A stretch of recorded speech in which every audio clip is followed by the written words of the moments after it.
هو الذي أرسل رسوله بالهدى ودين الحق ليظهره على الدين كله وكفى بالله شهيدا. نحمده ونصلی علی رسولہ الکریم، اما بعد فاعوذ باللہ من الشیطان الرجیم، بسم اللہ الرحمن الرحیم۔ قال اللہ تبارک و تعالی: الحج اشہر معلومات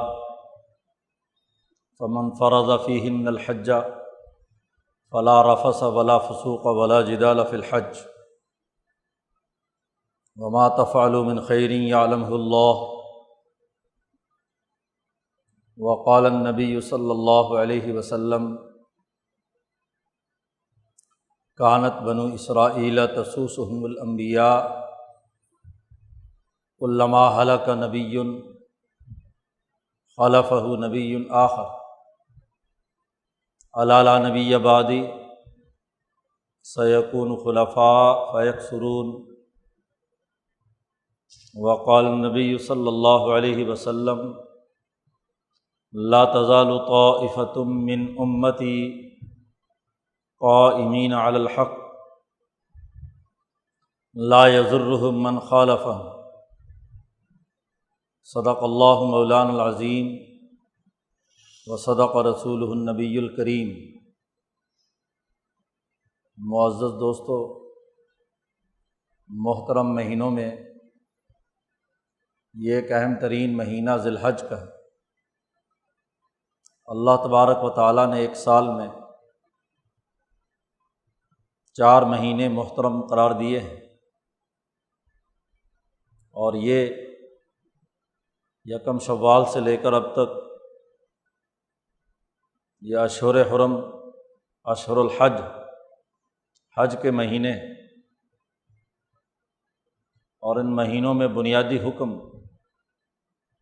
مسلمان جماعت کے لیے یہ ہے کہ وہ اللہ کے شعائر کی عظمت اور حرمت اپنے دلوں میں پیدا کرے۔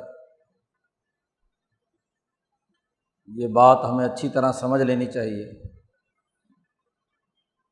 کہ اس پوری کائنات کا احکم الحاکمین، مطلق حکمران اللہ تبارک و تعالیٰ کی ذات گرامی ہے۔ اللہ تبارک و تعالیٰ کی اس حکمرانی کے کچھ حرمات اور کچھ احترامات کی چیزیں ہیں، انہیں پیش نظر رکھنا ضروری ہے۔ دنیا میں ہم جو زندگی بسر کرتے ہیں تو ہمارے لیے زمان و مکان بڑی حیثیت رکھتا ہے۔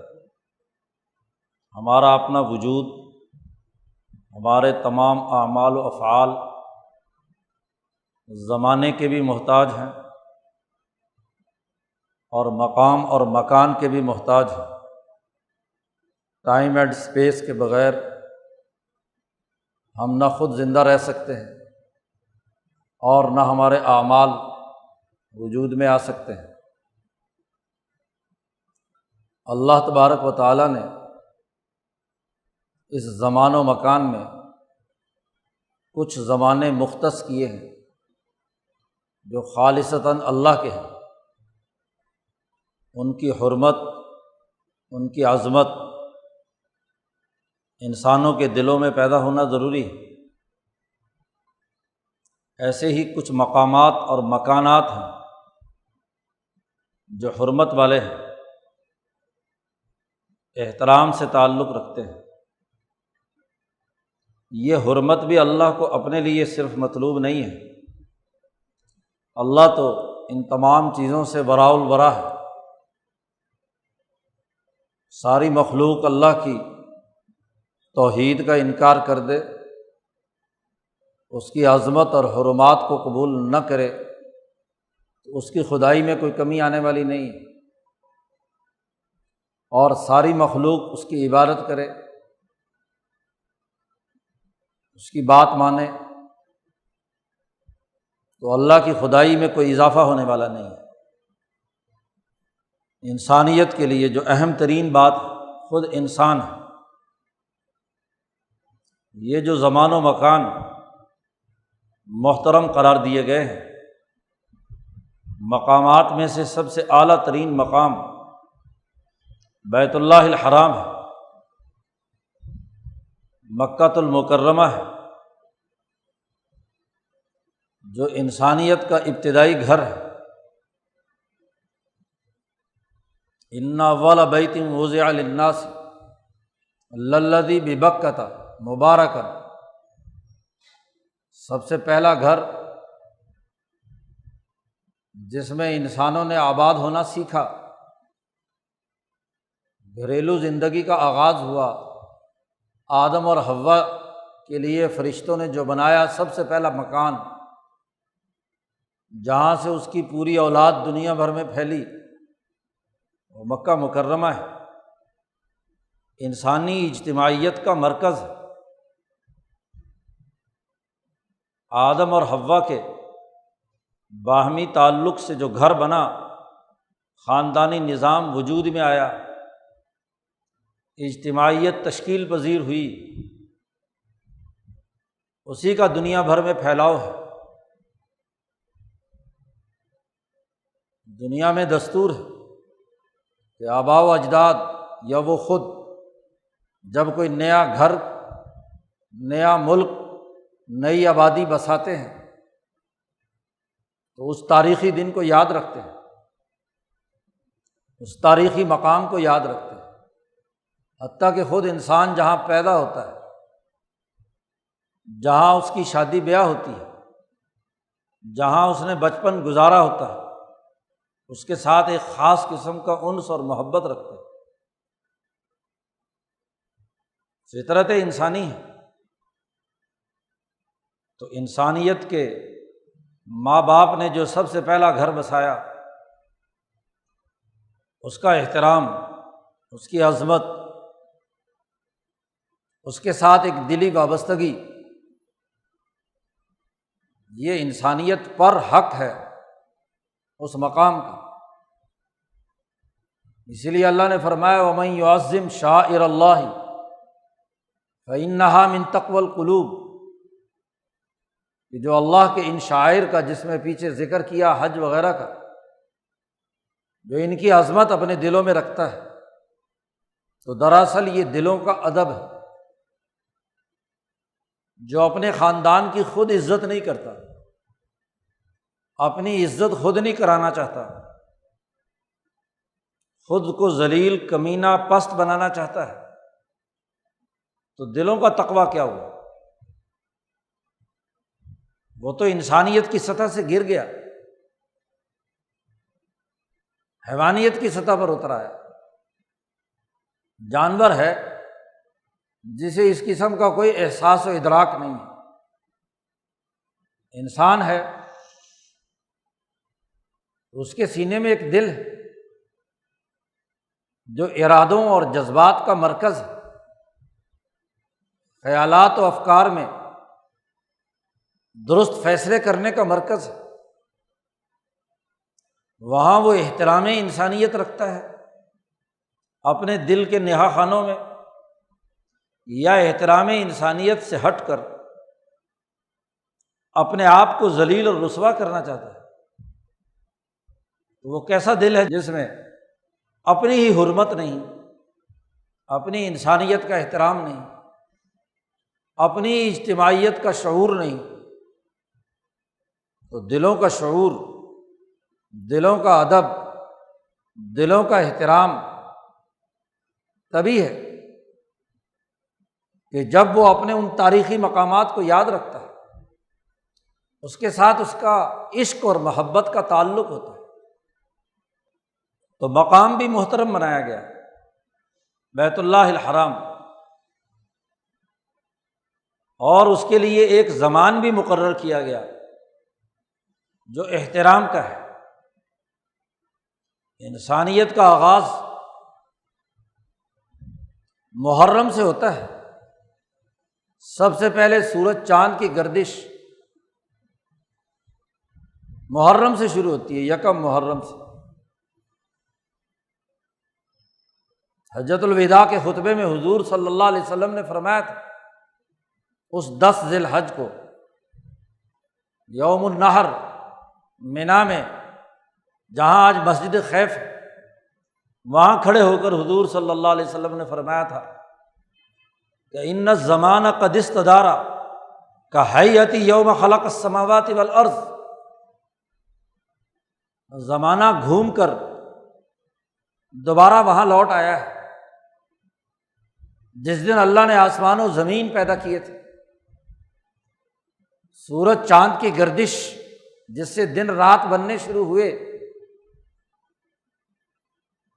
سورج کے گرد سیارات کی گردش سے ہی یہ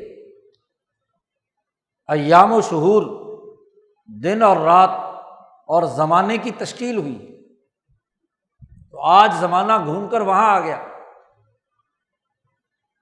آج کے بعد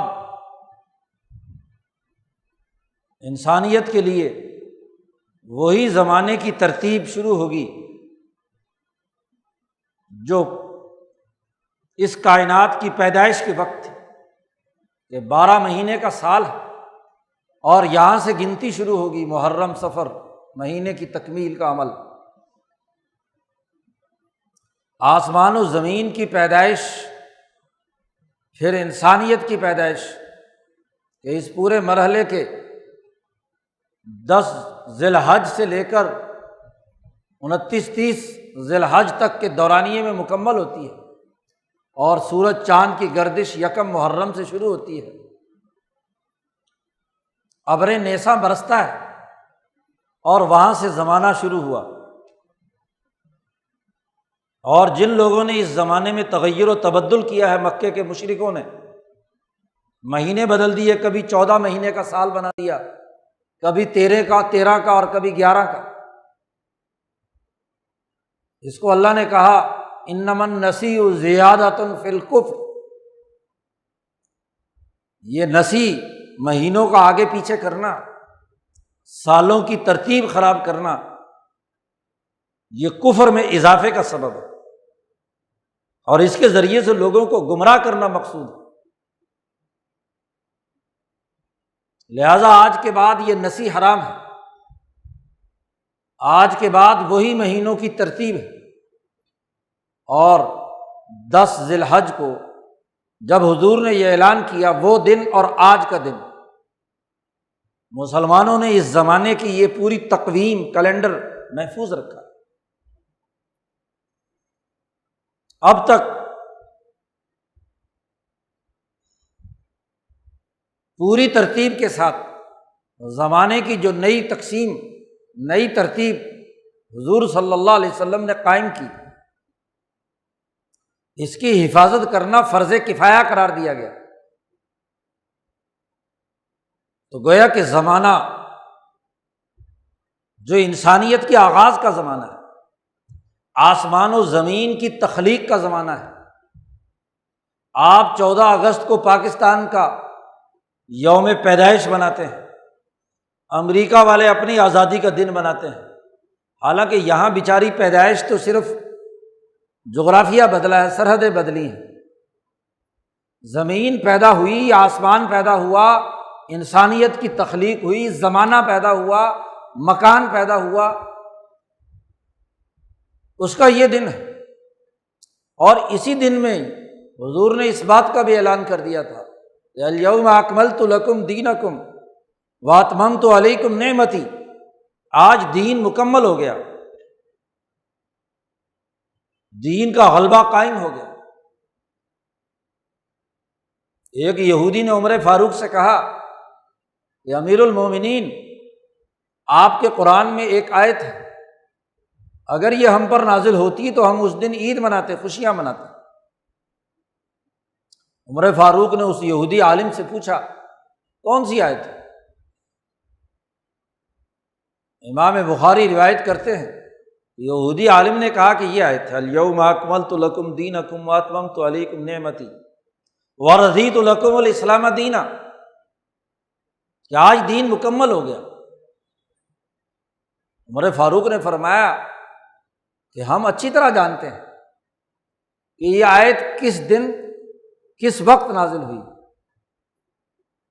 اور وہ ہم ہر ہفتے بعد عید مناتے ہیں اور ہر سال بعد عید مناتے ہیں۔ حضور صلی اللہ علیہ وسلم پر یہ آیت نازل ہوتی ہے اس حرمت والے مہینے میں، یوم عرفہ میں، جمعے کا دن ہے اور عرفہ کا مبارک دن ہے، تو ہم ہر ہفتے بعد جمعہ اس لیے مناتے ہیں کہ یہ تخلیق انسانیت کا دن ہے، یہ دین کی تکمیل کا دن ہے، یہ انسانیت کی ترقی کا دن ہے، اور سال بعد دنیا بھر کے تمام مسلمان جو صاحب استطاعت ہیں وہ لاکھوں کی تعداد میں آ کر عرفات کے میدان میں عید مناتے ہیں، بہت بڑا اجتماع کرتے ہیں، طاقت اور قوت پیدا کرتے ہیں، عظمت کا اظہار کرتے ہیں، دیوانہ وار اس مقام کا چکر لگاتے ہیں جو اس حوالے سے محترم ہے۔ یہ ہماری عید ہے۔ تو یہ ایام عشرہ ذی الحج کے انتہائی محترم اسی لیے قرار دیے گئے کہ یہ تخلیق کائنات اور تخلیق انسانیت کے دن، ایسے اپنی پیدائش کے موقع پر اس اللہ کی تسبیح و تحمید بیان کرنا، اس کی سربلندی کا اعلان کرنا، اللہ اکبر اللہ اکبر، لا الہ الا اللہ واللہ اکبر اللہ اکبر وللہ الحمد، اس کا اعلان کرنا کہ اللہ کے علاوہ کوئی خدا نہیں۔ دنیا بھر کے تمام مسلمان ایام تشریق میں اپنے ہر اجتماع میں نماز کے بعد ان 5 دنوں میں 9 ذی الحج یوم عرفہ کو فجر کی نماز سے شروع کر کے 13ویں تاریخ کے عصر کی نماز تک، ان 5 دنوں میں ہر فرض نماز کے بعد اس کا اعلان کرتے ہیں اللہ کی بڑائی کا۔ یہ خوشی نہیں تو اور کیا ہے، یہ اعزاز نہیں تو کیا ہے، اپنی اصل تخلیق کا دن اور اس دن میں جو اللہ کی عظمت اور بڑائی ہونی چاہیے اس کا اعلان کرتے ہیں۔ زبان سے اللہ کا یہ احترام اور عمل سے یہ احترام کہ جو صاحب استطاعت وہ ان 3 دنوں میں 10ویں 11ویں 12ویں میں، جنہیں ایام النحر کہا جاتا ہے، قربانی کا دن، وہ اس عزم کے ساتھ قربانی دیتے ہیں، جانور ذبح کرتے ہیں کہ اگر ہمیں دین کے غلبے کے لیے اپنی جان بھی قربان کرنی پڑی تو کرنے کے لیے تیار۔ ابراہیم علیہ السلام سے امتحان لیا گیا کہ آپ کا لخت جگر جو بڑی تمناؤں اور آرزوؤں کے بعد وہ بھی بڑی عمر میں جا کر ہوتا ہے، اسماعیل، کیا تم اس کو ذبح کرنے کے لیے تیار ہو؟ 8ویں 9ویں اور 10ویں کا دن، جنہیں یوم الترویہ، یوم عرفہ اور یوم النحر کہا جاتا ہے، یہ تینوں وہ تاریخی دن ہیں کہ جن میں ابراہیم کے ساتھ یہ معاملہ پیش آتا ہے۔ 8ویں اور 7ویں کی درمیانی رات کو ابراہیم کو خواب آتا ہے کہ اپنے اس لخت جگر کو ذبح کرو۔ اب اگلا سارا دن اس غور و فکر میں گزرتا ہے کہ یہ خواب شیطانی ہے یا رحمانی ہے، کیا انسانیت کا قتل اور وہ بھی اپنی اولاد کا قتل یہ اللہ کا حکم ہو سکتا ہے یا شیطان نے وسوسہ ڈالا ہے؟ یا میری نفس کے اندر کوئی خواہش چھپی ہوئی جس کے نتیجے میں مجھے یہ خواب نظر آتا ہے، اس لیے اس کو یوم الترویہ کہا جاتا ہے۔ جیسے آج سارے حاجی مینا میں پہنچ چکے، یوم الترویہ کو رویے درست کرنے کا دن، غور و فکر کا دن۔ یوم الترویہ رویے سے، غور و فکر کا دن اللہ کے احکامات پر۔ اس لیے ابراہیم کی سنت ادا کرتے ہوئے سب لوگ مینا کے میدان میں پہنچیں گے اور اللہ کے احکامات، اس کے دین کے غلبے پر غور و فکر میں گزاریں گے۔ وہ کوئی رسم تھوڑی ہے بس احرام باندھا اور چلے گئے، لوگ گئے تو ہم بھی گئے، تماشا تو نہیں ہے، صرف کوئی ہلا گلا تو نہیں ہے۔ یوم الترویہ غور و فکر کا دن، ان افکار و خیالات پر کہ جو گرد و پیش میں آپ کے دماغ میں آ رہے ہیں، انسان اس دن میں تجزیہ کرے کہ کیا جو خیالات گرد و پیش سے میرے سامنے ہیں، میں نے سوسائٹی کی تشکیل کے لیے جو افکار اپنا رکھے ہیں وہ شیطانی ہے یا رحمانی ہے، انسانی فائدے کے ہیں یا انسانیت کو نقصان پہنچانے کے۔ ہر حاجی کو اس دن میں یہ غور و فکر کرنا ہے، مینا کے میدان میں پہنچ کر اپنی تمام تر شناختیں ختم کر کے، کوئی کالا ہے یا گورا، مشرقی ہے یا مغربی، کوئی سی زبان بولتا ہے، دنیا کے کسی بھی ملک اور خطے اور علاقے سے آیا ہے، اپنی تہذیبی شناخت اتار پھینکے، سلا لباس نہیں پہنے گا جس سے پتہ چلے کہ یہ مخصوص تہذیب و ثقافت کا انسان ہے۔ آج خالی انسان جیسے ماں کے پیٹ سے آتا ہے اور 2 چادروں میں لپٹا ہوا ہوتا ہے، ایسے ہی خالص انسانیت کے تناظر میں احرام باندھے 7ویں کی شام کو اور 8ویں کو مینا میں آ کر غور و فکر کرے، انسانیت کے لیے جو میرے اعمال، میرے افکار، میرے خیالات، میرے جذبات ہیں، میرے رویے ہیں، کیسے ہیں؟ کیا یہ بلا تفریق رنگ، نسل، مذہب انسانیت کے فائدے کے ہیں؟ کوئی کالا، کوئی گورا، کوئی مشرقی، کوئی یہودی، کوئی عیسائی، کوئی مسلمان، کوئی ہندو، کوئی سکھ، انسان ہے۔ انسانیت کے لبادے میں، انسانی اجتماع میں یوم الترویہ غور و فکر کا دن، اپنے افکار و خیالات کو کنگھالنے کا دن، چھلنی لگانے کا دن، اپنے رویوں کے محاسبے کا دن، اپنے تمناؤں، آرزوؤں، خیالات اور خوابات کو، بڑی آرزوئیں ہیں، بڑی تمنائیں ہیں، بڑی خواہشات ہیں، بڑے بڑے بلند بانگ دعوے اور افکار و خیالات اور فلسفے پالے ہوئے ہیں، تو اس دن جائزہ لے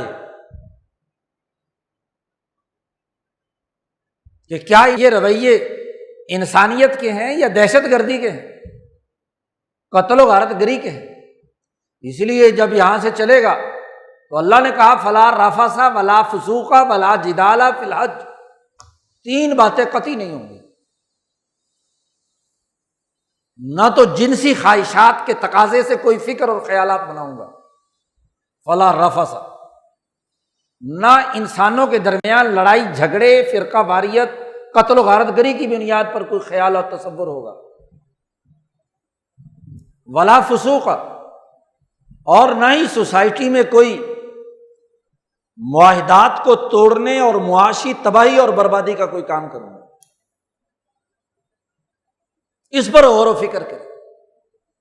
آج دنیا بھر کے تمام ماہرین عمرانیات سوسائٹی کی تشکیل کے لیے 3 چیزیں لازمی قرار دیتے ہیں: فکر اور فلسفہ درست ہو، سیاسی نظام بلا تفریق رنگ، نسل، مذہب تمام لوگوں کی جان مال کو امن و امان فراہم کرے، اور تمام لوگوں کے معاشی اور مالیاتی حقوق محفوظ ہوں، معاشی سسٹم میں فسق و فجور، سماج کو توڑنے سے متعلق کوئی کام نہیں ہونا چاہیے۔ جس فکر پر عورت چھائی ہوئی ہے، جس عورت کے دماغ میں مرد کی جنسی خواہش غالب ہے، وہ بیچارہ کیا سوچے گا؟ اسے تو اس سے اوپر اٹھ کر انسانیت کے لیے ترقی کے افکار و خیالات، نسل انسانی کی فلاح و بہبود کے خیالات. تو حاجی جیسے ہی احرام پہن کر وہاں جاتا ہے تو پہلے دن اپنے افکار و خیالات کا ان 3 اصولوں پر جائزہ لے. کیا شہوتوں اور خواہشات کی بنیاد پر میرے افکار و خیالات ہیں؟ کیا فسق و فجور کی بنیاد پر میرے خیالات ہیں؟ اور فسق کے مقابلے میں عدل و انصاف اور حقوق اور معاہدات کو توڑنا ہے. فاسقین کی خود تعریف اللہ نے کر دی، الذین ینقضون عہد اللہ من بعد میثاقہ ویقطعون ما امر اللہ بہ ان یوصل ویفسدون فی الارض. جو معاہدات توڑتے ہیں، جو رشتوں ناتوں کو ختم کرتے ہیں، قطع رحمی کرتے ہیں اور زمین میں فساد مچاتے ہیں، وہ فاسق. تو فسوق کا کوئی کام تو نہیں میرے کسی عمل سے ان 3 والی خرابی تو نہیں کوئی پیدا ہو رہی. کیا میرے کسی عمل سے جھگڑے نمٹانے کا کام ہے، میرا رویہ ہے، یا جھگڑے سلگانے کا کام ہے؟ تو 8 تاریخ کو اس پر غور و فکر کرنا ہے، یوم الترویہ. اب مینا میں یہ غور و فکر کرنا ہے. ابراہیم علیہ السلام کو اگلی رات پھر خواب آتا ہے، جو یوم الترویہ اور یوم عرفہ کے درمیان کی رات. اب دوسرے دن خواب آیا کہ اپنے بیٹے کو ذبح کرنا ہے. تو اگلے دن اس غور و فکر اور دوسرے دن کے خواب کے بعد ان کو معرفت حاصل ہوتی ہے، عرفان حاصل ہوتا ہے کہ یہ بچے کا ذبح کرنا خواہشات نفسانی، جدال اور جھگڑے اور فسق و فجور کے خاتمے کے لیے انسان پر جب بہیمیت کا غلبہ ہوتا ہے، محض نسلی محبت اور تعصب ہوتا ہے، تو جھگڑے اسی سے پیدا ہوتے ہیں. اولاد کی بیجا محبت انسان کو جھگڑوں پر اکساتی ہے، فسق و فجور پیدا کرتی ہے. زیادہ اولاد پیدا کرنے کی خواہش، جنسی تعلق، اس لیے کہ زیادہ بیٹے پیدا ہوں اور میری طاقت اور روب پیدا ہو، میں دوسروں کے اوپر چڑھائی کر سکوں. اس لیے دوسری جگہ پر کہا گیا کہ تمہاری اولاد اور تمہارا مال تمہارے لیے آزمائش ہے. اولاد کی محبت میں اندھا ہو کر انسان جھگڑتا ہے، امن و امان کو تباہ و برباد کرتا ہے، غلط رویے اور افکار اپناتا ہے، کرپٹ ہوتا ہے، رشوت لیتا ہے اور دیتا ہے، مفادات کا اسیر بنتا ہے. یہاں بیٹے کو ذبح کرنے کا مقصد انسانیت کا قتل عام نہیں، دوسرے انسانوں کی بقا کے لیے اپنے اولاد کی جو حد سے بڑی ہوئی خواہش ہے اس کو ذبح کرنا. یہ اس لیے ہے کہ جس کے ذریعے سے اس حد سے بڑی ہوئی خواہش کو ختم کرنا ہے. یہی تمہارا امتحان ہے. بڑھاپے میں اولاد ہوئی ہے، بڑی تمناؤں اور آرزوؤں. بابل میں ابراہیم نے جوانی تک کی زندگی گزاری، کنعان پہنچے، پہلی بیوی سارا سے کوئی اولاد نہیں ہو رہی. راستے میں جو لونڈی ہاجر ملی، وہ جب نکاح میں آئیں تو ان سے کیا ہے، بیٹا پیدا ہوتا ہے بڑی آرزوؤں اور تمناؤں سے. اور جب بیٹا ہوتا ہے تو سارا کا حسد عروج پر ہے. وہ ابراہیم سے کہتی ہے کہ یہ میری سوکن جس کے گھر بیٹا پیدا ہوا، اس کا درجہ بڑا بلند ہو گیا، اس کو جنگل میں چھوڑ کر آؤ، کنعان سے نکال دو. اولاد پیدا ہوئی، ایک نئی آزمائش.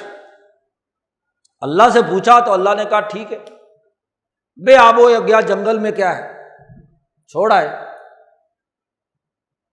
اب ایک طرف اولاد کی محبت ہے کوٹ کوٹ کر بھری ہوئی، اس لیے کہاں کنعان اور کہاں مکہ، پیدل چل کر ابراہیم ہر کچھ عرصے کے بعد اپنے بیٹے کو دیکھنے آ جاتے ہیں، بیٹے کی محبت غالب ہے۔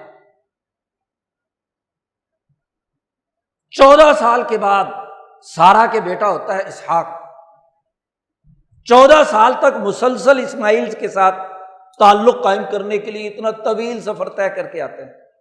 اب کہیں یہ بیٹے کی محبت غالب آ کر کسی دوسرے کے حقوق پر ڈاکہ ڈالنے کا ذریعہ نہ بنے، اس لیے کہا ذرا اپنے دل کا امتحان لو، اور کیا بیٹا ذبح کر سکتے ہو؟ قرآن نے کہا اذ ابتلی ابراہیم ربہ بکلمات، جب ابراہیم کے رب نے ابراہیم کی آزمائش کی، امتحان لیا کہ جھگڑے کی جو بنیاد ہے وہ اولاد کی بے جا محبت ہے، تو کیا اس محبت کو ذبح کرنے کے لیے تیار ہو؟ اب پہلے دن کا غور و فکر، دوسرے دن میں پھر خواب نظر آنا، تو عرفات کے میدان میں زوال تک غور و فکر کر رہے ہیں، تو زوال کے بعد عرفان حاصل ہوتا ہے، معرفت حاصل ہوتی ہے، اس لیے اس کو یوم عرفہ کہا گیا۔ اور اسی عرفان کے حصول کے وقت کو ساری انسانیت کے لیے، جو مسلمان ہو اس کے لیے زوال کے بعد وہاں وقوف حاصل کر کے اپنے خیالات کا تجزیہ کرنے کے بعد وہ عرفان حاصل کرنا ہے کہ درست نظریہ انسانیت کا کیا ہے۔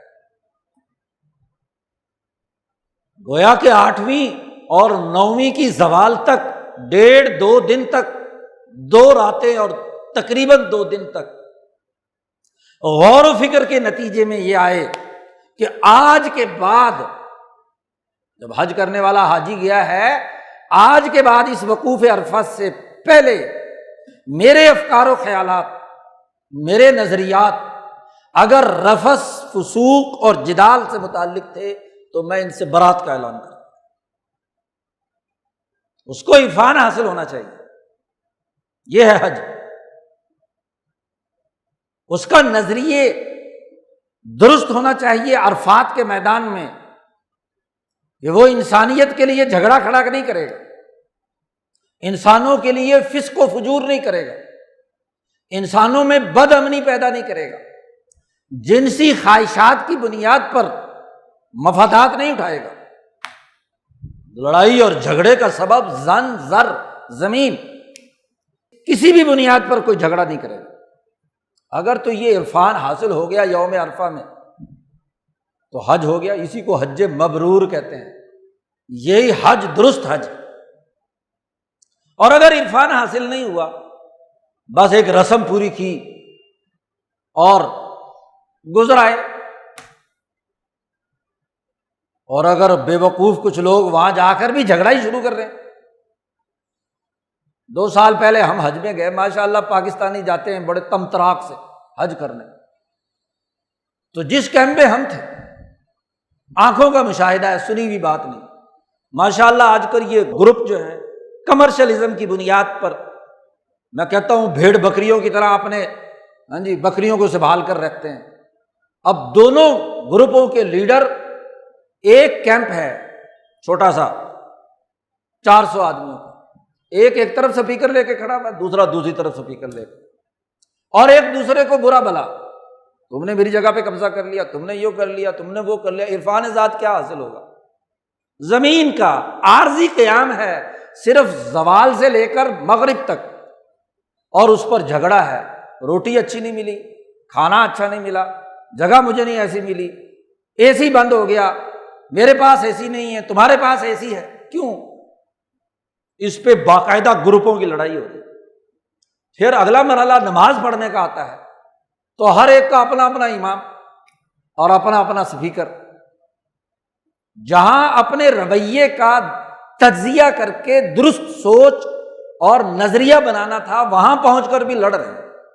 بھئی اس کام کے لیے گئے تھے، اس کام کے لیے تو پاکستان کافی نہیں ہے، تم 70 سال سے یہی کام تو کر رہے ہو، تمہارا کام ہے جھگڑے کھڑا کرنا، وہ بھی سامراج کی ایجنٹی کرتے ہوئے، سیاسی پارٹیوں کے جھگڑے، مذہبی مولویوں کے جھگڑے، پیروں کے جھگڑے، ریاستوں کے جھگڑے، اور پاکستان کو پچھلے 70 سال سے دو مسئلوں نے دو طرف سے گھیر رکھا ہے، مسئلہ کشمیر اور مسئلہ افغانستان، جو نہ اس کو سیاسی ترقی کرنے دیتے ہیں، نہ اس کو معاشی ترقی کرنے دیتے ہیں، نہ امن و امان قائم کرنے دیتے ہیں، نہ جھگڑے نمٹانے دیتے ہیں۔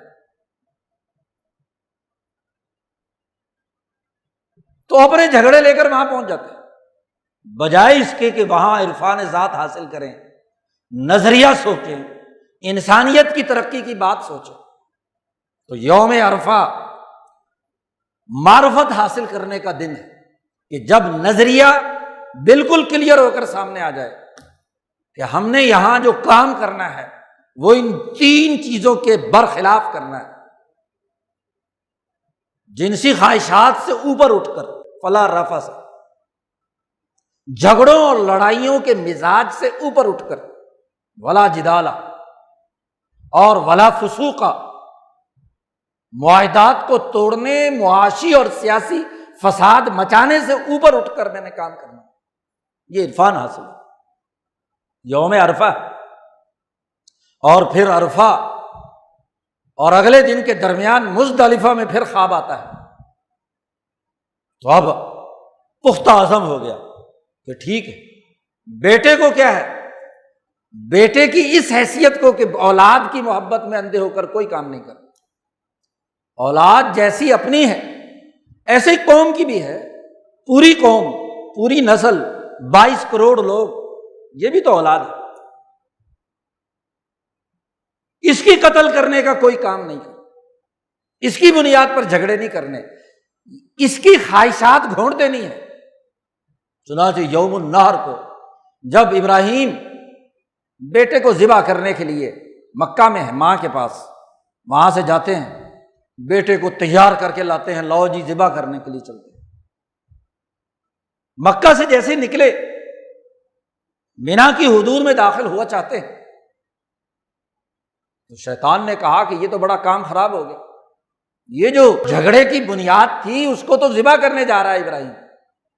ابراہیم کو آ کر شیطان نے بڑے دلائل دیے، بہت بڑا شیطان، اور اب تو ماشاءاللہ بہت ہی بڑا بنا دیا، کنکریاں مارنے کے لیے 7-8 منزلہ، پہلے تو چھوٹا سا پتھر ہی تھا۔ آ کر ابراہیم کو وسوسہ ڈالتا ہے، بے وقوف ہو گئے ہو، اتنے دنوں کے بعد بیٹا پیدا ہوا ہے، بیٹے کو مارتے ہو، انسانیت کا قتل کر رہے ہو، کتنا بڑا جرم کر رہے ہو، کبھی بیٹے کو وسوسہ۔ ابراہیم نے 7 کنکریاں اٹھائیں اور اس کے منہ پہ دے ماری، ذلیل اور رسوا ہو کر بھاگو یہاں، تمہاری بات نہیں مانی جائے گی۔ جھگڑے کا بیج تو تم سے شروع ہوا ہے، تم تو آدم کی پیدائش سے ہی تم نے دشمنی کا اعلان کیا تھا، تم ہمارے یار کہاں سے ہو سکتے؟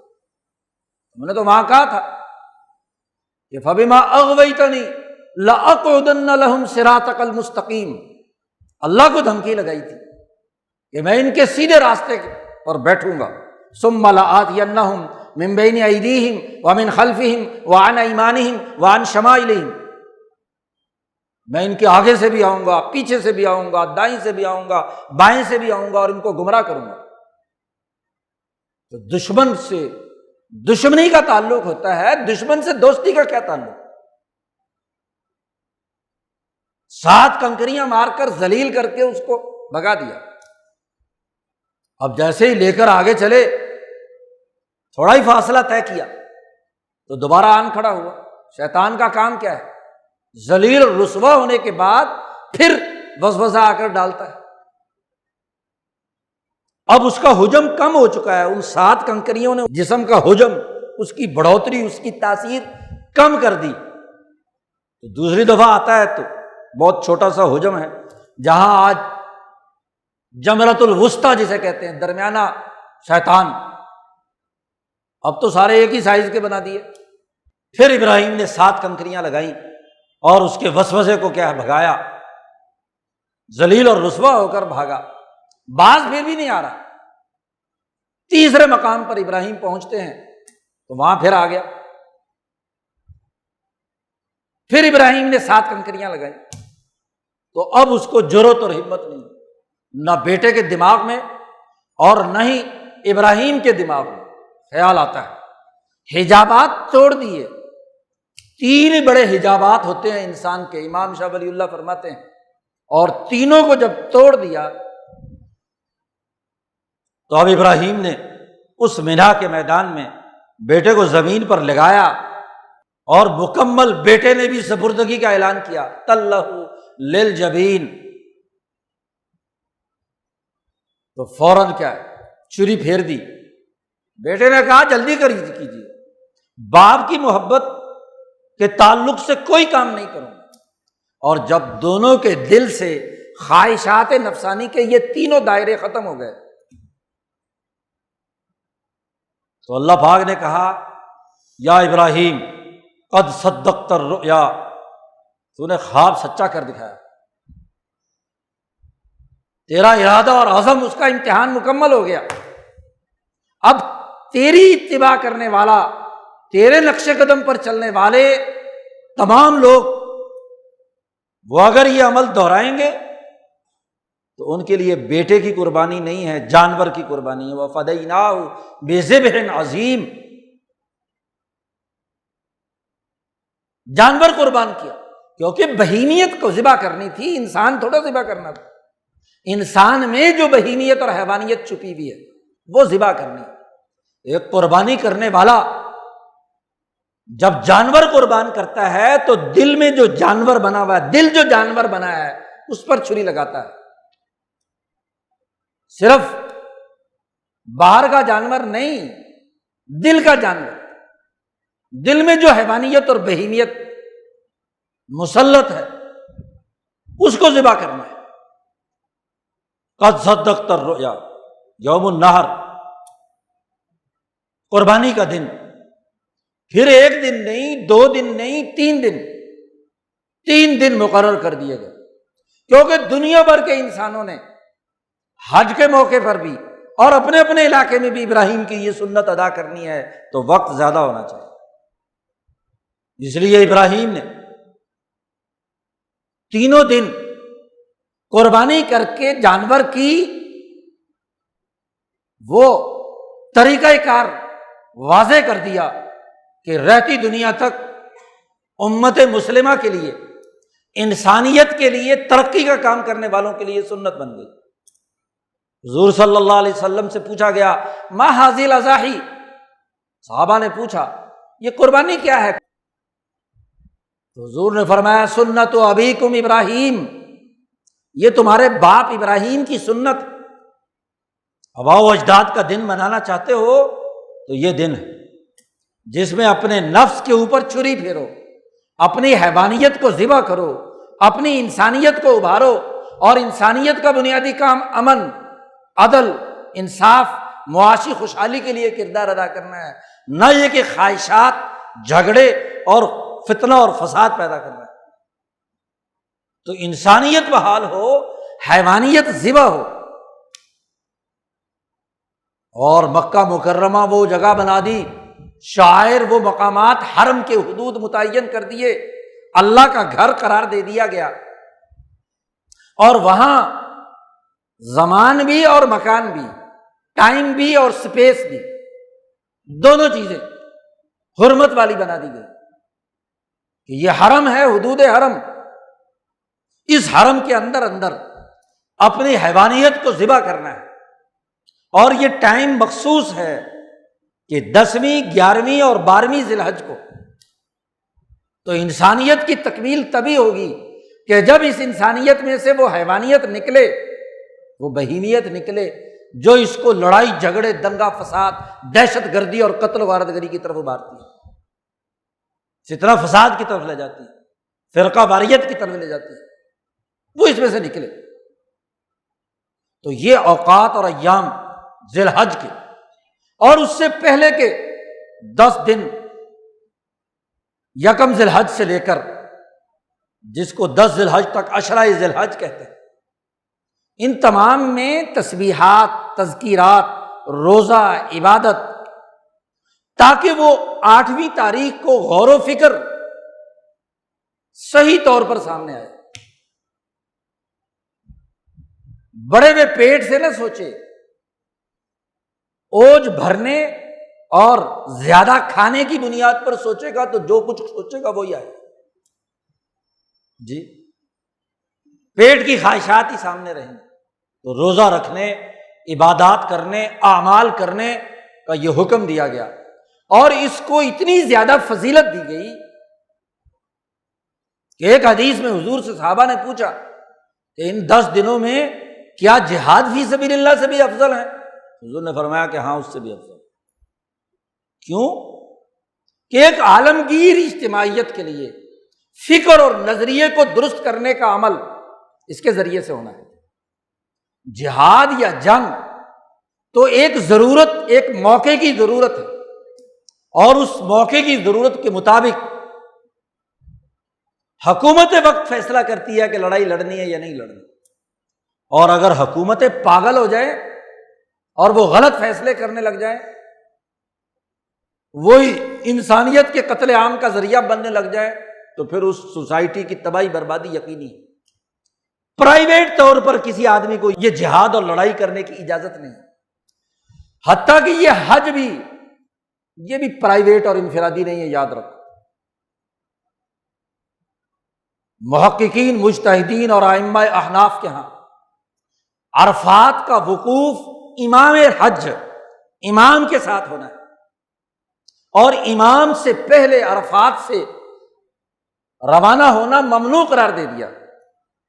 کوئی نہ کوئی اس حج کا سربراہ امیر ہوگا، چاہے وقت کا حکمران خود ہو یا اس کا کوئی نامزد کردہ۔ ماشاءاللہ آج کل تو بڑا حال ہے، پچھلے سال سے فرق پڑا ہے، ورنہ اس سے پہلے اندھے نبی نے امیر الحج بنائے جاتے تھے، وہی خطبے دیتے تھے۔ اب اس کی رہنمائی میں افکار و خیالات کون سے آئیں گے؟ افکار و خیالات ہے، غور و فکر کا دن ہے، خطبہ بھی رسمی کہانی بن جاتا ہے، غور و فکر کے مواقع فراہم کرنے کا کوئی عمل۔ تو حج جیسی عبادت غور و فکر کا دن، اور جو حج نہیں کر سکتے مسلمان ہیں دنیا بھر کے علاقوں میں، وہ 9 ذی الحج سے 8 دن وہ بھی یہ تمام اذکار، روزہ وغیرہ یا عبادات وغیرہ کریں۔ ان تمام دنوں میں 9 ذی الحج کی صبح سے باقاعدہ ایام تشریق شروع ہو جائیں گے، تکبیرات پڑھنا شروع کریں۔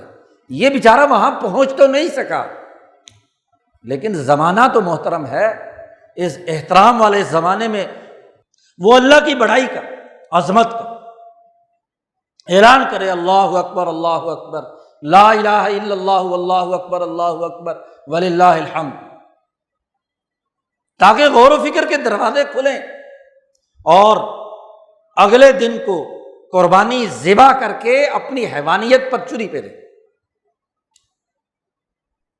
تو یہ تربیت کے دن ہے، اللہ کی یہ حرمات، یہ تعظیم دلوں کو مہذب بناتی ہے، ان میں عظمت پیدا کرتی ہے، ان میں احترام پیدا کرتی ہے، اچھا انسان بناتی ہے، سوسائٹی کا مفید شہری بناتی ہے، اپنی ریاستی امور کو سر انجام دینے کی عقل پیدا کرتی ہے۔ اور یہ حج کا اجتماع کوئی رسم ہے، اس عرفان ذات کے ساتھ ساتھ امام شاہ ولی اللہ فرماتے ہیں کہ یہ اجتماع اس لیے بھی ہے حج کا کہ یہ شیطان اور شیطان سے وابستہ حیوانیت کی بنیاد پر جو سوچنے والے لوگ جھگڑے، لڑائی اور خواہشات کے پیچھے دوڑنے والے ہیں، ان پر اپنی اجتماعی طاقت کا رعب بھی پیدا کرے۔ شاہ صاحب نے کہا کہ جیسے ہر قوم جب اپنا یوم آزادی مناتی ہے تو اجتماعات منعقد کرتی ہے، اور اجتماعات کا مقصد یہ ہے کہ کون ہے جو ملک سے وفادار ہے، جس نے آج کے دن میں یوم آزادی منایا، جھنڈا لہرایا اور اس اجتماع میں آیا۔ حکومت پڑتال کرتی ہے کہ یہ ریاستی رٹ کو تسلیم کرتا ہے،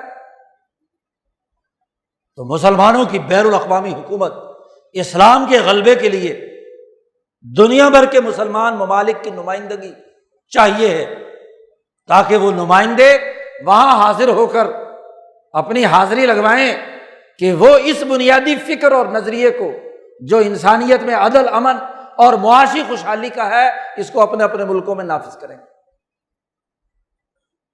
اور یہ صرف 3 دن کا کام نہیں کہ یہاں اپنا نظریہ حاصل کر لیا، اگلے پورے سال یہ حاجی واپس جائے تو اپنے اپنے علاقوں اور خطوں میں یہ قربانی کرنے والا، عید منانے والا اگلا پورا سال ان تینوں خرابیوں سے بچ کر اپنی سوسائٹی کا قانونی، سیاسی، معاشی اور سماجی نظام قائم کرے۔ یہ بنیادی تقاضا ہے حج کا اور ان ایام کا۔ یہ نہیں کہ ٹریننگ کے 3 دن تو گزار لیے اور اس کے بعد واپس آ کر پھر وہی جھگڑا، وہی دنگا، وہی فساد، وہی لین دین میں خرابی، وہی بد امنی، وہی قتل و غارت گری، وہی فرقہ واریت، وہی جھگڑے۔ ایسا نہیں، تربیت لے کر آئے ہیں تو اس تربیت کا اثر ان کے لین دین اور معاملات کے اندر ظاہر ہونا چاہیے۔ تو یہ دن تربیت کے دن ہے، یہ مہینہ حرمت کا ہے، احترام انسانیت کا ہے، اور یہ احترام انسانیت کا یہ مہینہ درس دیتا ہے کہ اپنی سوسائٹی کو درست کرنے، اپنے معاشرے کو ترقی دینے، امن اور عدل اور معاشی خوشحالی کے لیے کام کرنا ہے۔ اور اگر ایسا نہیں ہے تو بابا کہانیاں ہیں، رسم ہے۔ عمر فاروق رضی اللہ تعالیٰ عنہ کی خلافت کا آخری زمانہ ہے، حج کرتے ہوئے عمر فاروق صفا پہاڑ پر کھڑے ہوتے ہیں بلندی پر، بیٹا ساتھ ہے۔ انہوں نے جب دیکھا نیچے خانہ کعبہ کی طرف تو وہاں ہزاروں لاکھوں آدمیوں کا مجمع طواف کر رہا ہے۔ بیٹے نے باپ سے کہا خوش ہو کر کہ ابا جان دیکھو کتنے حاجی، لاکھوں لوگ اللہ کے گھر کا طواف کر رہے ہیں۔ بڑے خوش ہو کر کہا۔ عمر فاروق نے فرمایا کہ کیا یہ حاجی ہیں یا راکب ہیں، حجیج ہیں یا راکبین ہیں؟ بیٹے نے پوچھا باپ سے کیا مطلب؟ اللہ کے گھر کا طواف کرنے آئے ہیں، لبیک لبیک اللہم لبیک کے نعرے لگا رہے ہیں تو حاجی ہوئے؟ عمر فاروق نے کہا کہ نہیں، حجیج میں اور راکب میں فرق ہے۔ راکب وہ ہے کہ لوگوں نے کہا کہ جی حج ہونا ہے، مکہ دیکھنا چاہیے، تو لوگ سوار ہو رہے تھے اونٹنیوں پر، تو کسی نے کہا چلو جی ہم بھی، چلو ادھر ادھر جانا ہے تو پکنک منانے کے لیے چلو وہیں صحیح۔ مکہ پہنچے، اونٹ کھولے، طواف کر لیا، پھر 8ویں ذی الحج آئی تو جناب لوگوں کو پتہ چلا کہ لوگ مینا جا رہے ہیں، تو وہ بھی اس نے کہا چلو جی ہم بھی چلے جائیں، سواری لی اور سوار ہوا اور مینا پہنچ گیا۔ اگلے دن وہاں سے لوگ جا رہے ہیں عرفات میں، تو اس نے کہا چلو جی میں بھی سواری لی اور وہاں پہنچ گیا۔ عرفات سے شام کو مزدلفہ واپس لوٹ رہے ہیں، میں نے کہا میں بھی چلتا ہوں سواری میں۔ مزدلفہ پہنچ گئے تو جیسے جیسے مجمع گردش کر رہا ہے وہ بھی ساتھ ساتھ چلتا ہے سوار، کوئی عزم، کوئی ارادہ، کوئی غور و فکر، کوئی اپنے اعمال کا تحلیل و تجزیہ، کچھ نہیں، بس جو لوگ لبیک لبیک وہ پڑھ رہے ہیں یہ بھی پڑھ رہا ہے، تکبیر تشریقات وہ پڑھ رہے ہیں یہ بھی پڑھ رہا ہے، بس یہ راکبین ہیں، یہ حاجی نہیں ہے۔ کاش کہ یہ جو سارے طواف کر رہے ہیں یہ سارے کے سارے حاجی ہوتے اور راکب نہ ہوتے۔ عمر فاروق کی نگاہیں دیکھ رہی ہیں، اور اگر عمر فاروق کے زمانے میں حاجیوں کے ساتھ راکبین ہو سکتے ہیں تو ماشاءاللہ آج تو ٹی وی چینلوں کے ذریعے سے کمرشلزم کی بنیاد پر حج کا شوق پیدا کرایا جاتا ہے۔ مسئلے کیا ہیں؟ حج کا مقصد کیا ہے؟ والہانہ اور عاشقانہ یہ عبادت کیا ہے؟ کس تبدیلی کا تقاضا کرتی ہے؟ کوئی شرائط، کوئی ٹریننگ، کوئی تربیت، کچھ نہیں، بلکہ بڑھاپے تک کچھ نہیں۔ بوڑھا ہوگا تو اولاد سے کہے گا چلو مینو حج تک کرا دو، انہوں نے پیسے جمع کرا دیے اور بابے کو چڑھا دیا، نہیں پتا کہ کیا کرنا ہے کیا نہیں کرنا۔ جھگڑے وہاں، لڑائیاں وہاں، دنگے وہاں، ایک دوسرے کی ٹانگ کھینچنا بات بات پر، طواف میں جھگڑے، سعی میں جھگڑے، کیوں؟ اس لیے کہ راکبین ہیں، اور اب تو راکبین کو بڑی سہولت ہوگی، جہاز کا ٹکٹ لو اور پہنچ جاؤ۔ پھر جتنے ٹور آپریٹر ہیں وہ بھی اپنے کمیشن کھڑا کرنے کے لیے فی پٹھا 1000 لاکھ 2 لاکھ روپیہ کمانے کے لیے کیا لوگوں کو ترغیب دیتے ہیں، چاہے اس کو حج کا کوئی عطا پتہ ہو نہ ہو۔ اسی لیے صوفیاء نے لکھا ہے کہ جو یہاں نماز اور عبادات اور روزے کے ذریعے سے جب تک اپنے افکار و خیالات کو درست نہیں کرتا اس وقت تک اس کا حج عاشقانہ نہیں بنتا۔ یہ تو ایک عاشق کا اپنے خدا کے گھر کا عشق کا وہ عمل ہے کہ جہاں تربیت کی تکمیل ہونی ہے۔ 20 سال تک نمازیں روزے مدینے کی ریاست میں عدل و انصاف کا قائم کرنے کے بعد 10 ذی الحج کو آخری عبادت حضور نے حج کی ہے، آخری تکمیل ہے، کمال۔ اور اگر کسی آدمی نے نہ پرائمری پاس کی، نہ میٹرک پاس کی، نہ ایف اے بی اے کی، اب ڈائریکٹ پی ایچ ڈی، تو حج تو پی ایچ ڈی ہے، اعلیٰ درجے کی ڈگری ہے۔ اس کے حصول سے پہلے ساری ڈگریاں کچھ بھی نہیں، کیوں کہ بابے کو پھٹے چڑھا دینا ہے کہ جائے اور جا کر جیسے باقی راکبین گھوم رہے ہیں تو یہ بھی گھوم لے۔ دنیا کے سارے ملکوں سے جوان آتے ہیں، اور ماشاءاللہ یہ بر عظیم پاک و ہند، ہندوستان، پاکستان، بنگلہ دیش میں جتنے بوڑھے ٹھہرے کسی کام کے نہیں ہوتے وہ جاتے ہیں وہاں۔ اب بوڑھوں کے اجتماع سے نتیجہ کیا نکلے گا؟ اور جتنے حکمران جاتے ہیں وہ پست خیالات کے، ان کی اپنے فکر اور رویے درست نہیں۔ 8 ملک اجتماع کرتے ہیں G8 ممالک کے یا G7 ملک، G20 کی میٹنگ یہ ابھی حالیہ جاپان میں ہوئی، اس کے فیصلوں سے دنیا ہل جاتی ہے، اور یہاں 20-30 لاکھ مسلمان، اور اس مسلمانوں میں دنیا کے مسلمان ملکوں کے بہت سے حکمران بھی پہنچتے ہیں وہاں۔ تو کیا کبھی رویے درست ہوئے ہیں؟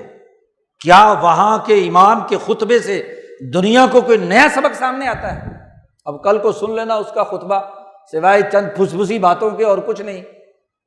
آج جمعے کا خطبہ، آج کل تو میڈیا بڑا عام ہے، ذرا سن لینا جی عربی چینل سے۔ ہم نے تو 2-3 حجوں میں جو بھی خطبے سنے، جن نکالنے کا یہ طریقہ ہے، جادو توڑنے کا یہ طریقہ ہے، فلانے کام کا یہ وظیفہ ہے۔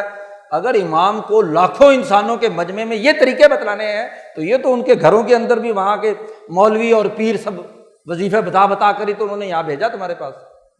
ایک بین الاقوامی اجتماع سے تم خطاب کر رہے ہو، کوئی نظریہ دو، کوئی سوچ دو، کوئی فکر دو، کوئی عالمی مسائل پر اپنا ایک بیانیہ پیش کرو، کوئی اس کے لیے دلائل بیان کرو، انسانیت کی ترقی کا کوئی پروگرام دو، تاکہ انسانیت کے سامنے کوئی اسلام کی صحیح اور سچی تصویر تو سامنے آئے۔ یا وہ پھسپھسی تقریریں، بس فلانا عبادت کر لو، فلانا وظیفہ کر لو، فلانی کام کر لو۔ یہ کام کرنے کے لیے تمہیں یہاں جمعے کے خطبہ کے لیے مقرر کیا ہے یا عرفات کے میدان میں خطبہ دینے کے لیے کہا ہے؟ جمعے کا اجتماع بھی ہمارے پھسپھسے جھگڑے والے، فرقہ واریت والے، آگ لگانے والے، اپنے اپنے سیاسی مفادات اٹھانے والے، اور عالمی اجتماع کا حال بھی یہ ہے کہ زوال یہاں تک پہنچ گیا کہ اس مرکز میں جہاں نظریات و افکار درست ہونے تھے وہ الٹ ہو گیا، بلکہ الٹا معاملہ ہے۔ بیچارہ بابا اور بابے کے ساتھ کوئی جوان بھی یہاں سے گیا ہوا ہے، یہاں وہ ایک متوسط معیشت رکھتا ہے۔ جو حج کرنے جاتے ہیں کچھ درمیانی سی معیشت ہوتی، بلکہ ادھر ادھر سے پیسے پوسے لے کے اس کو حج پہ بھیجتے ہیں، سادہ زندگی ہوتی۔ اور جب وہاں کی چکا چوند دیکھتا ہے، باب فہد سے نکلو، باب عبدالعزیز سے نکلو، ادھر صفا کی طرف سے نکلو، بڑے بڑے ہوٹل، شاپنگ مال، چمکتی دمکتی تمام چیزیں جی، وہ کہتا اللہ کا گھر کے اندر تو سرمایہ داری کے بغیر کام نہیں ہوتا۔ جب وہ وہاں ساری چمک دمک دیکھ کر آتا ہے، سرمایہ پرستی کی، تعیش پرستی کی، تو یہاں آ کر کہتا ہے کہ اسلام تو تبھی مکمل ہوگا کہ میرا گھر بھی ایسا ہی چمکتا دمکتا ہونا چاہیے، چاہے باہر سے بھیک مانگ کر، باہر سے قرضے لے کر ہی کام کرنا پڑے جی، ایسی روشنی میرے گھر میں بھی ہونی چاہیے، ایسے ہی تمام چیزیں وہاں سب کچھ ہونی چاہیے، لیکن کام نہ کرنا پڑے۔ بھائی تمہاری ایکسپورٹ بڑھے گی تو تم اپنی سوسائٹی کے لیے اچھے وسائل پیدا کر کے اچھا گھر بنا سکتے ہو، اور تمہاری ایکسپورٹ ہو نہ کچھ بھی، تخلیقی صلاحیت نہ ہو، اپنی انڈسٹری تباہ ہو رہی ہو، اپنی ٹیکسٹائل انڈسٹری تباہ ہو رہی ہو، اور باہر کے برانڈڈ سوٹ استعمال کرتے ہو، اور پھر کہو کہ جی ڈالر جو ہے نا وہ بڑا اونچا جا رہا ہے، سوچا ہے کبھی؟ تو تعیش سیکھ کر آتا ہے وہاں سے اس کا فکر۔ اپنی سوسائٹی کے مناسب زندگی بسر کرنے کا سلیقہ سیکھنے کے بجائے۔ تو اگر اس کے دل میں سرمایہ پرستی کی خواہش پیدا کر کے وہ آیا تو تربیت کیا ہوئی اس کی؟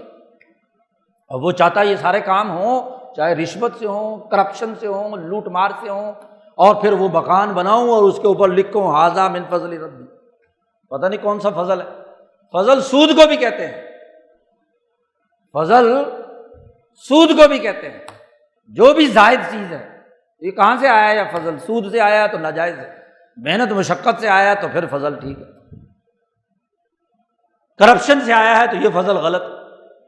تو یہ دن تربیت کے دن ہے، دین کے تمام اعمال مسلمانوں کی تربیت کے لیے ہیں، ان کے افکار و خیالات کو بلند کرنے، ان کے اعمال کو مہذب بنانے، ان کو پرامن بنانے، عدل و انصاف کے قائم کرنے کے لیے۔ ہمیں تو ابھی جھگڑوں سے ہی فرصت نہیں ہے، یہ مہینہ غور و فکر کا مہینہ ہے۔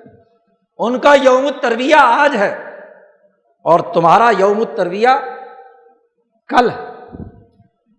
تو آج کے بعد سے کل اور پرسوں 3 دن سوچو اپنے گرد و پیش کے افکار و خیالات کو، اور پھر چھری پھیرو اس جانور پر جو جانور تمہیں 70 سال سے بیوقوف بنائے ہوئے، اس نظام پر، اس حیوانیت پر، اس درندگی پر جس کے لیے تم ایندھن بنتے رہے، کبھی افغانستان میں اور کبھی کشمیر میں، تباہی اور بربادی کا راستہ۔ تو یہ جمعے کا اجتماع عقل سکھانے کا دن ہے، عقل مارنے کا دن نہیں، بیوقوف بنانے کا دن نہیں ہے۔ میٹھی میٹھی باتیں کرو، حلوہ مانڈا کھاؤ اور گزر جاؤ، چلے جاؤ، یہ نہیں ہے۔ تو دین سیکھنے کا، تو اللہ تعالیٰ ہمیں دین کو سیکھنے، اس کی عقل و شعور اپنے اندر پیدا کرنے اور اس کے مطابق اپنے افکار و خیالات اور اعمال کو درست کرنے کی توفیق عطا فرمائے۔ وآخر دعوانا ان الحمد للہ رب العالمین۔ سنت ادا کرنا۔